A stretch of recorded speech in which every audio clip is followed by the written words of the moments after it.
ओम शांति 12/3/2024 प्रातः मुरली। ओम शांति बाप दादा। ओम शांति मीठे बाप दादा मधुबन। मीठे बच्चे, हाँ जी मीठे बाबा। डेड साइलेंस में जाने का अभ्यास करो। बुद्धि बाप की तरफ रहे तो बाप भी तुम्हें अशरीरी बनने के लिए सकाश देंगे। तो बाबा ने क्या कि डेड साइलेंस अर्थात परम धाम, वहाँ जाने का अभ्यास करना है, क्योंकि डेड साइलेंस का है परम धाम में। और शिव बाबा को देखना है। जितना हम शिव बाबा को देखें उतने शिव बाबा क्या है हमें सकाश देंगे।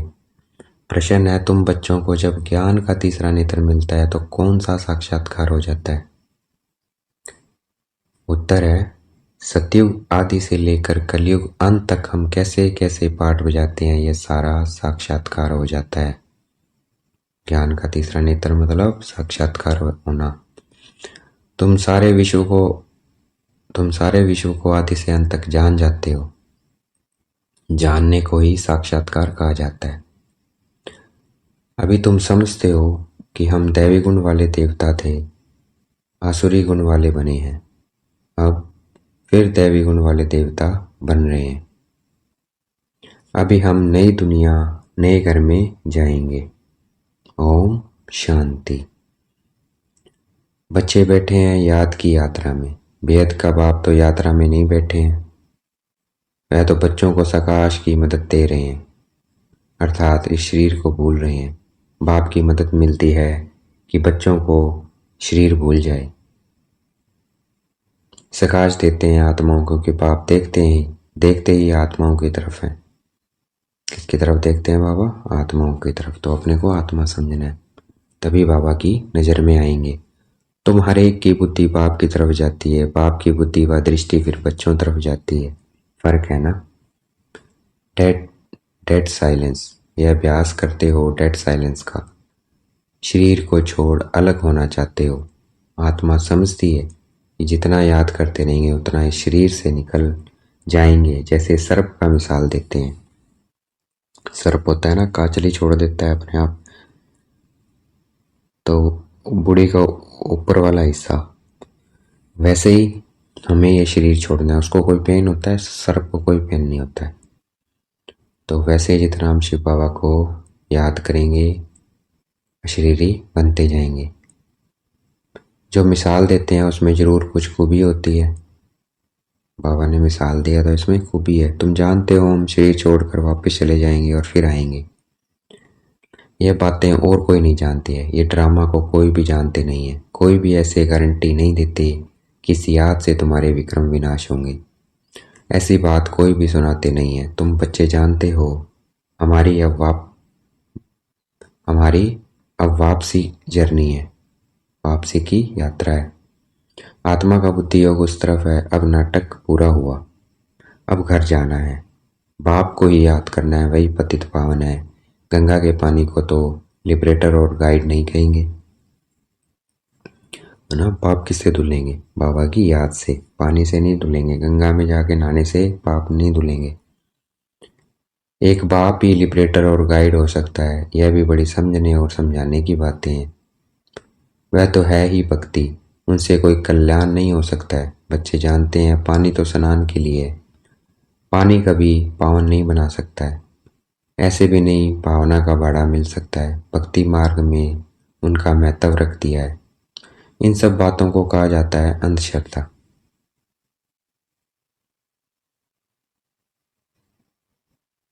ऐसी श्रद्धा रखते रखते मनुष्य को टाइटल मिल जाते हैं, अंधे की औलाद अंधे। भगवान वाच है ना। तो अंधे की औलाद अंधे कहा गया है ना महाभारत में दुर्योधन को। दुर्योधन अर्थात धन का दुरुपयोग करने वाला। और वो धन का दुरुपयोग क्यों कर रहा है? क्योंकि अंधा है। तो अंधे की औलाद अंधे, जिसे अंधश्रद्धा है, भक्त है। भगवान वाच है ना, अंधे और सज्जे कौन है यह भी तुम जानते हो। अब इस सारी सृष्टि के आदि मध्य अंत को बाप द्वारा जाना है। तुम बाप को जान गए हो, इसलिए सृष्टि के आदि मध्य अंत और ड्यूरेशन को भी जान गए हो। एक एक बात पर विचार सागर मंथन कर अपना आपे ही फैसला करना होता है। भक्ति और ज्ञान का कंट्रास्ट है। ज्ञान बिल्कुल ही न्यारी चीज है ना। बाबा ने कंट्रास्ट बताया कितना। भक्ति क्या है? यादगार है। और ज्ञान एक्चुअल है, प्रैक्टिकल है। और भक्ति प्रैक्टिकल नहीं है। ज्ञान बिल्कुल ही न्यारी चीज है। यह नॉलेज नामी ग्रामी है। राजयोग की पढ़ाई है ना। बच्चों को यह भी मालूम पड़ा है देवताएं संपूर्ण निर्विकारी थे। देवताएं थे, हम देवता बन रहे हैं तो क्या बनना है? संपूर्ण निर्विकारी। और वो बनेंगे बाबा की याद से। तो देखना है अपने को पॉइंट ऑफ लाइट, शिव बाबा को पॉइंट ऑफ लाइट। मैं आत्मा निर्विकारी बनती जा रही हूँ। रस और अपना अष्टभुजाधारी दुर्गा रूप देखना है। वो क्या है? निर्विकारी रूप है। रस्ता बाप ही बैठ अपना परिचय भी देते हैं। वह है परमात्मा। परमात्मा को ही परम आत्मा कहते हैं। मतलब ऊंचे से ऊंची आत्मा। परम धाम में रहने वाली आत्मा को परमात्मा कहते हैं। अंग्रेजी में सुप्रीम सोल कहा जाता है क्योंकि वो सबसे ऊपर रहती है परम धाम में। सोल अर्थात आत्मा। बाप की आत्मा कोई बड़ी नहीं होती है। बाप की आत्मा भी ऐसी है जैसे तुम बच्चों की है। आत्मा देखने में, रूप में और साइज में एक जैसी है, अलग नहीं है, लेकिन वो सुप्रीम है। ऐसे नहीं बच्चे छोटे हैं बाप बड़ा है, नहीं। वह सुप्रीम नॉलेजफुल बाप बहुत प्यार से बच्चों को समझाते रहते हैं। पाठ बजाने वाली आत्मा है। जरूर शरीर धारण कर पाठ बजाएगी। तो हम पाठ बजाते हैं तो शरीर लेना पड़ेगा तभी पाठ बजा सकेंगे। आत्मा के रहने का स्थान शांति धाम है। बच्चे जानते हैं आत्माएं ब्रह्म है तत्व में रहती है। जैसे हिंदुस्तान में रहने वाले अपने को हिंदू कह देते हैं, वैसे ही ब्रह्मांड में रहने वाले फिर ब्रह्मा को ईश्वर समझ बैठे हैं। ब्रह्म को ईश्वर समझ बैठे हैं। ब्रह्म क्या है? रहने का स्थान है, ईश्वर नहीं है। जैसे हिंदुस्तान में रहने वाले कौन है? हिंदू है। हिंदू धर्म नहीं है, स्थान है। रहने वालों को हिंदू कहते हैं। तो इसका मतलब सभी हो गए, वो जो भी हो, चाहे सिख हो, ईसाई हो, इस्लाम का हो, क्रिश्चियन हो, सब क्या है? हिंदू हो गए क्योंकि हिंदुस्तान में रहते हैं। हिंदुस्तान रहने का स्थान है। तो ब्रह्मांड में रहने वाले फिर ब्रह्म को ईश्वर समझ बैठे हैं। ब्रह्मांड क्या है? रहने का स्थान है। ड्रामा में गिरने का उपाय भी ढूंढा हुआ है। वापिस तो जा नहीं सकते हैं, मतलब वहां से आत्मा आकर वापस नहीं जाते। भले कोई कितना भी मेहनत करे, नाटक जब पूरा होता है तो सभी एक्टर्स आकर इकट्ठे होते हैं। क्रिएटर, मुख्य एक्टर भी खड़े हो जाते हैं। शिव बाबा भी आए हुए हैं और हम आत्माएं भी। बच्चे जानते हैं अब ये नाटक पूरा होता है। ये बातें कोई भी साधु संत आदि जान नहीं सकते। आत्मा की ये नॉलेज कोई को नहीं है। परमात्मा बाप यहाँ एक बार आते हैं और सबको तो यहाँ पाठ बजाना ही है। वृद्धि होती रहती है ना। आत्माएं सब कहाँ से आई? अगर कोई वापस जाता हो फिर तो यह वह रस्म पड़ जाए। एक आए दूसरा जाए, फिर उसमें पुनर्जन्म कहा नहीं जाएगा। अगर आत्मा आकर वापस परम धाम चले गई तो उसे पुनर्जन्म नहीं कहेंगे। पुनर्जन्म तो शुरू से ही चला आता है। पहले नंबर में है यह लक्ष्मी नारायण। बाप ने समझाया है। पुनर्जन्म लेते लेते पिछाड़ी में जब आ जाते हैं तो फिर पहले नंबर में जाना पड़ता है। इसमें संशय की बात तो हो नहीं सकती है। आत्माओं का बाप खुद आकर समझाते हैं। क्या समझाते हैं? अपना भी परिचय देते हैं। आगे पता था क्या कि परम आत्मा क्या चीज है? सिर्फ शिव के मंदिर में जाते थे। यहाँ तो ढेर के ढेर मंदिर हैं। सतयुग में मंदिर पूजा आदि होती नहीं है। वहाँ तुम पूज्य देवी देवता बनते हो। फिर आधा कल्प के बाद पुजारी बनते हो तो उनको फिर देवी देवता नहीं कहेंगे। जब गुण नहीं रहे तो देवी देवता नहीं रहे। फिर बाप आकर पूज्य बनाते हैं और सिखाते हैं बाबा आके कि वापस गुण धारण करो, मुझे याद करो। तो बाबा को जैसे जैसे याद करते हैं संस्कार परिवर्तन होते हैं, संस्कारों से गुण आते जाते हैं। और कोई देश में यह गायन नहीं है। राम राज्य रावण राज्य अभी तुम समझ गए हो। राम राज्य का ड्यूरेशन कितना है?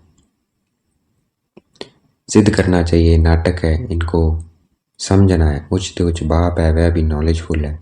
हम उनके द्वारा ऊंचे से ऊंचे बनते हैं, ऊंचे ऊंचे पद मिलता है। बाप हमको पढ़ाते हैं दैवी गुण भी धारण करने हैं। बच्चे वर्णन करते हैं, आप ऐसे हैं, हम ऐसे हैं। इस समय तुम जानते हो हमको इन जैसा संपूर्ण निर्विकारी बनना है। कैसा? लक्ष्मी नारायण जैसा। बाप को याद करने के सिवाय और कोई उपाय नहीं है। सिर्फ बाबा को याद करने से वैसे बन सकते हैं और कोई उपाय नहीं है वैसा बनना। अगर कोई जानता हो तो बताए। ऐसा थोड़ी कहेंगे कि ब्रह्म व तत्व निर्विकारी है। नहीं, आत्मा ही निर्विकारी बनती है। ब्रह्म व तत्व को आत्मा नहीं कहा जाता है, वह तो रहने का स्थान है। बच्चों को समझाया जाता है आत्मा में ही बुद्धि है, आत्मा में ही मन बुद्धि संस्कार है। वह जब तमो प्रधान बन जाती है, कौन? बुद्धि, तो बेसमझ बन जाती है। तो बुद्धि सतो प्रधान कैसे बनेगी? जितना हम बाबा को याद करेंगे, अपने को आत्मा समझेंगे और मुरली का चिंतन करेंगे तो बेसमझ बन जाती है। समझदार और बेसमझ है ना। समझदार बनेगी बाबा को याद करने से और मुरली चिंतन से। तुम्हारी बुद्धि कितनी स्वच्छ बनती है और फिर मलेच्छ हो जाती है। तुम्हें प्योरिटी और इम्प्योरिटी के कंट्रास्ट का मालूम पड़ा है। सतयुग में कितने थे और अब बिल्कुल नहीं है। इम्प्योर आत्मा वापस जा नहीं सकती है। अब अपवित्र से पवित्र कैसे बने, उसके लिए रेडी मारते रहते हैं। पता ही नहीं है मनुष्य को कैसे बने, इसलिए इधर उधर धक्के खाते रहते हैं। यह भी ड्रामा में नूंद है। अभी तुम जानते हो यह संगम युग है। बाप एक ही बार आते हैं ले जाने। सब तो नई दुनिया में नहीं जाते हैं। जिनका पाठ नहीं है वह शांति धाम में रहते हैं। वो कहाँ रहेंगे? जिनका पाठ नहीं है शांति धाम में। इसलिए चित्रों में भी दिखाया है, सीढ़ी का चित्र है, गोले का चित्र है, झाड़ का चित्र है। बाकी और जो भी चित्र हैं इनके अलावा वह सब हैं भक्ति मार्ग के चित्र। और यह है भगवान के चित्र, ज्ञान के चित्र भगवान ने बनवाए हैं। यह ज्ञान मार्ग के है जिससे समझाया जाता है सृष्टि का चक्कर कैसे फिरता है, हम कैसे नीचे उतरते हैं। 14 कला से 12 कला होती है, अभी फिर कोई कला नहीं रही है। नंबरवार तो है ना, एक्टर भी नंबरवार होते हैं। कोई का पगार 1000, 1500, कोई का 100, कितना फर्क हो गया। पढ़ाई में भी कितना रात दिन का फर्क है। उस स्कूल में तो कोई नापास होता है तो फिर से पढ़ाना पड़ता है। यहाँ तो फिर पढ़ने की बात ही नहीं है। पद कम हो पढ़ता है, फिर कभी पढ़ाई होगी ही नहीं। एक बार ही पढ़ाई होती है। बाप भी एक बार आते हैं। बच्चे भी जानते हैं पहले पहले एक ही राजधानी थी। यह तुम किसी को भी समझाएंगे तो मानेंगे। क्रिश्चियन लोग साइंस में भी बहुत तीखे हैं और सब उन्हों से ही सीखे हैं। क्रिश्चियन लोग साइंस में तीखे हैं तो उनसे ही सब सीखे हैं। उन्हों की न तो इतनी पारस बुद्धि है न पत्थर बुद्धि होती है, इनकी क्रिश्चियंस की। इस समय उन्हों की बुद्धि कमाल कर रही है। साइंस का प्रचार सारा इन क्रिश्चियन से निकला है, वो भी सुख के लिए ही है। तुम जानते हो इस पुरानी दुनिया का विनाश तो होना ही है, फिर तुम शांति धाम सुख धाम में चले जाएंगे। नहीं तो इतनी सब मनुष्य आत्माएं वापस घर कैसे जाए। साइंस से विनाश हो जाएगा, सब आत्माएं शरीर छोड़कर घर चली जाएगी। इस विनाश में मुक्ति अंदर मर्ज है। आधा कल्प मुक्ति के लिए ही मेहनत करते आए हैं ना। तो साइंस और क्लैमिटीज, जिसको कुदरती आपदाएं कहते हैं, यह भी होनी चाहिए। समझना चाहिए ये लड़ाई निमित्त बनती है मुक्ति धाम में ले जाने के लिए। लड़ाई से ही मुक्ति धाम में जाएंगे तो ये निमित्त बनेगी। इतने सबको मुक्ति धाम में जाना है। तुमने भल कितने भी मेहनत की, गुरु किए, हठयोग सीखे, कोई भी मुक्ति धाम जा न सके। इतने साइंस के गोले आदि तैयार हुए हैं, समझना चाहिए विनाश जरूर होगा। इतने बन गए हैं परमाणु हथियार, वो रखने के लिए तो बने नहीं है। इसका मतलब विनाश होना है, और विनाश सेकंड की बात है। बटन पे हाथ रखा और विनाश। तो इसलिए टाइम नहीं है हमारे पास। हमें एवर रेडी रहना है, कभी भी कुछ भी हो सकता है। नई दुनिया में तो जरूर बहुत थोड़े होंगे, बाकी सब मुक्ति धाम में चले जाएंगे। जीवन मुक्ति में तो पढ़ाई की ताकत से आते हैं। तुम अडोल अटल अखंड राज्य करते हो। यहाँ तो देखो सब खंडों के टुकड़े टुकड़े हैं, वहाँ पूरे सारे खंड एक होते हैं सतयुग में। तो अब फिर से इन्होंने एक होना है, तो इसके लिए क्या होगा? परिवर्तन होगा। बाबा तुमको अटल अखंड सारे विश्व की राजधानी का मालिक बनाते हैं। वेद के बाप का वर्षा है वेद की बादशाही।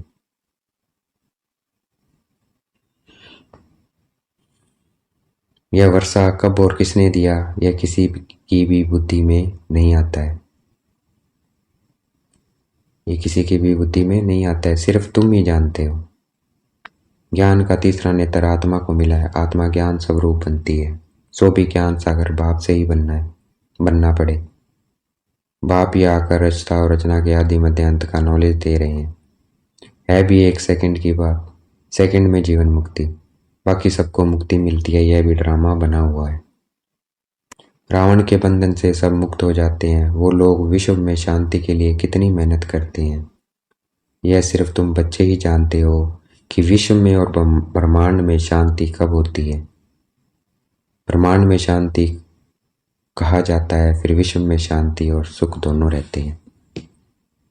ब्रह्मांड में क्या होती है? शांति। परमधाम में क्या है? सिर्फ शांति है। और विश्व में, सतयुग में, स्वर्ग में, पैराडाइज में क्या होती है? शांति और सुख दोनों है। विश्व अलग है और ब्रह्मांड अलग है। ब्रह्मांड आत्माओं का रहने स्थान, विश्व आत्माएं शरीर के साथ रहती है, वो विश्व है।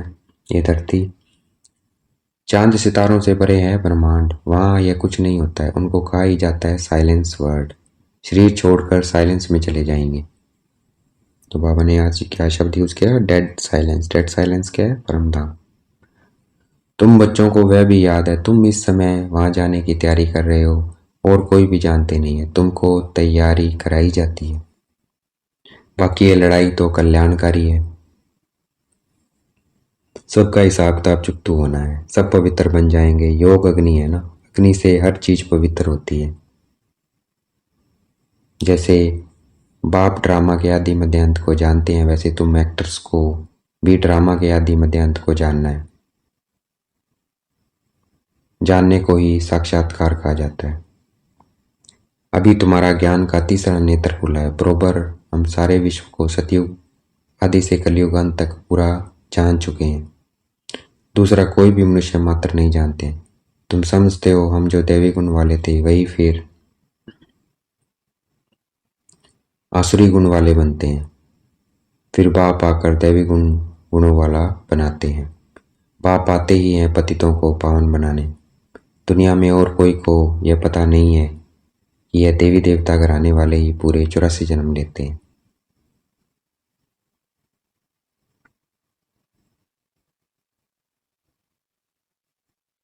देवी देवता घराने वाले ही पूरे 84 जन्म लेते हैं। पावन भी तो पतित भी बनते हैं। 84 जन्म लेते हैं, पावन भी बनते हैं और पतित भी बनते हैं। यह किसी की बुद्धि में नहीं है। अभी तुम समझते हो यह तो जड़ चित्र है। एक्यूरेट फोटो तो उन्हों का निकल न सके। वे तो नेचर एक्यूरेट फोटो तो उनका निकल ना सके। किनका? देवी देवताओं को। वे तो नेचुरल गोरे हैं, वहाँ मेकअप मुकअप नहीं करते हैं। नेचुरल है सब कुछ, ब्यूटी। प्योर प्रकृति से शरीर भी प्योर बनते हैं। यहाँ तो इम्प्योर है, तो इसलिए क्या है? शरीर भी इम्प्योर है, रोगी है। वहाँ प्योरिटी है तो निरोगी है। यह रंग बिरंगी दुनिया सतयुग में नहीं होगी। श्री कृष्ण को कहा जाता है श्याम सुंदर। सतयुग में है सुंदर, कलयुग में है श्याम। सतयुग से कलयुग में कैसे आते हैं तुमको नंबर 1 से लेकर मालूम पड़ा है। श्री कृष्ण तो गर्भ से निकला है और नाम मिला। नाम तो जरूर चाहिए ना। श्री कृष्ण ने गर्भ से जन्म लिया, शिव बाबा गर्भ से जन्म नहीं लेते। नाम तो जरूर चाहिए ना। तो तुम कहेंगे श्री कृष्ण की आत्मा सुंदर थी, फिर श्याम बनी, इसलिए श्याम और सुंदर कहा जाता है। उनकी जन्मपत्री मिल गई तो सारे चक्कर की मिल गई। कितना रहस्य भरा हुआ है, जिसको तुम ही समझते हो और कोई नहीं जानते। तुमको अब नई दुनिया, नए घर में जाना है। जो अच्छी रीति पढ़ाई पढ़ते हैं वही नई दुनिया में जाएंगे। बाबा है बेहद की सारी दुनिया का मालिक, सभी आत्माओं का बाप। बाप को मालिक कहा जाता है। यह पढ़ाई है, इसमें कोई संशय व प्रश्न नहीं उठता है। इसमें शास्त्रवाद करने की दरकार नहीं है। एक टीचर सबसे ऊंचा है, वह बैठ पढ़ाते हैं। कौन? शिव बाबा। तो भी कौन पढ़ा रहा है? शिव बाबा पढ़ा रहा है। मैं कौन? निमित्त आत्मा। वही सत्य है। सत्यनारायण की सच्ची कथा शिक्षा के रूप में सुनाते हैं। कौन? शिव बाबा। सच्ची सत्यनारायण की कथा ये है, प्रैक्टिकल में ये है। भक्ति में क्या है? सिर्फ गायन है, प्रैक्टिकल नहीं है। अच्छा, देखेंगे बाप दादा हमें याद प्यार दे रहे हैं। मीठे मीठे सिगलते बच्चों प्रति माता पिता बाप दादा का याद प्यार और गुड मॉर्निंग। रूहानी बाप की रूहानी बच्चों को नमस्ते। हमें भी बाप दादा को याद प्यार देना है। हम रूहानी बच्चों की रूहानी बाप दादा को दिल व जान शिकवा प्रेम से बेहद का याद प्यार और नमस्ते। धारणा के लिए मुख्य सार। अपने सब हिसाब किताब चुक कर साइलेंस वर्ल्ड में जाने की तैयारी करनी है। याद के बल से आत्मा को संपूर्ण पावन बनाना है। ज्ञान सागर के ज्ञान को स्वरूप में लाना है। विचार सागर मंथन कर अपना फैसला आप ही करना है। जीवन मुक्ति में श्रेष्ठ पद प्राप्त करने के लिए दैवी गुण धारण करने हैं। आज का वरदान है, बाप के साथ रहते रहते उनके सम्मान बनने वाले सर्वाकर्षणों के प्रभाव से मुक्त भव। जितना बाबा के साथ रहेंगे उतना हम पे किसी का प्रभाव नहीं पड़ेगा। तो हमें बाबा के साथ रहना है अगर दुनिया के आकर्षण से प्रभाव से बचना है। व्याख्या है वरदान की, जहाँ बाप की याद है अर्थात बाप का साथ है, वहाँ बॉडी कॉन्शियस की उत्पत्ति हो नहीं सकती है। बाप के साथ व पास रहने वाले दुनिया के विकारी वाइब्रेशन अथवा आकर्षण के प्रभाव से दूर हो जाते हैं। ऐसे साथ रहने वाले साथ रहते रहते बाप समान बन जाते हैं।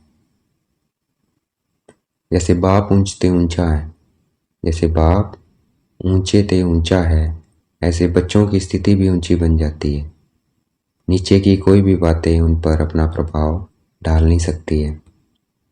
आज का स्लोगन है, मन और बुद्धि कंट्रोल में हो तो अशरीरी बनना सहज हो जाएगा। तो मन और बुद्धि को एकाग्र करना है। कहाँ? अपने में और बाबा में, तो अशरीरी बनना सहज हो जाएगा। अच्छा, ओम शांति। शुक्रिया मीठे बाबा, शुक्रिया।